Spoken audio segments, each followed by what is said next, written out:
So if you've got a fear of being alone, and that fear is preventing you from taking risks, which is preventing you from building that muscle of confidence when it comes to boundaries, well, let's look at that fear of being alone. Where did that come from? What's the origin story of that fear?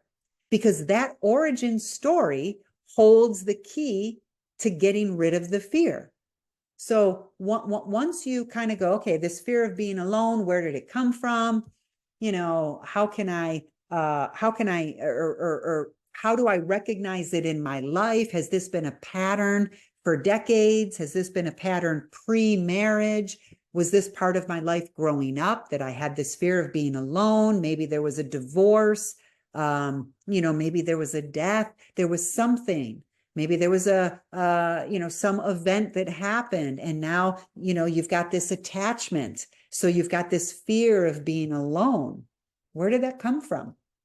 Wherever that came from, let's look at that. Figure out, what is the origin story? When did this fear first happen in my life? And how can I detach from it? How can I go, you know what? I needed that back then. I don't need it now. I needed that when I was a kid in order to keep me sane or alive. I needed that, but I don't need it anymore. See, these limiting beliefs that we have, right? These fears, limiting beliefs, sometimes we needed them as kids because of our circumstances. We needed them.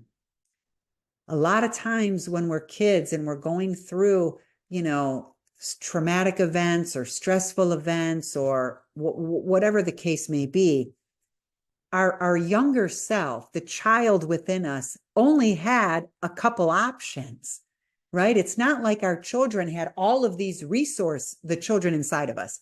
It's not like the child inside of us had all of these resources at their disposal and all this knowledge and information. Children have very little to work with. So if I'm in, let's say I'm in an abusive situation as a child and I need to become a people pleaser in order to be safe, that's okay. You needed that as a child. You needed that.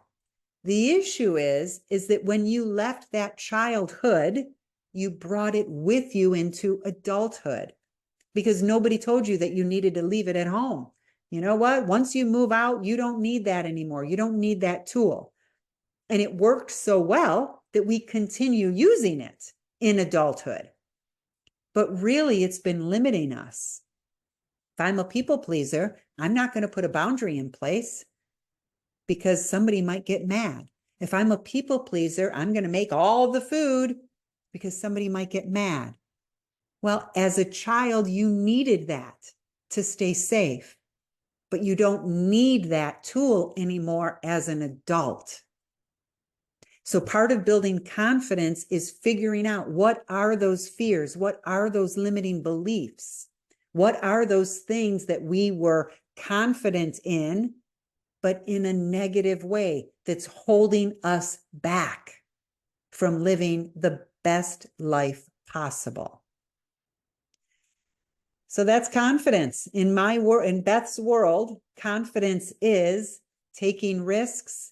Taking risks only happens if we bust through fears. If you've got fears, if you've got limiting beliefs, that's where the work starts.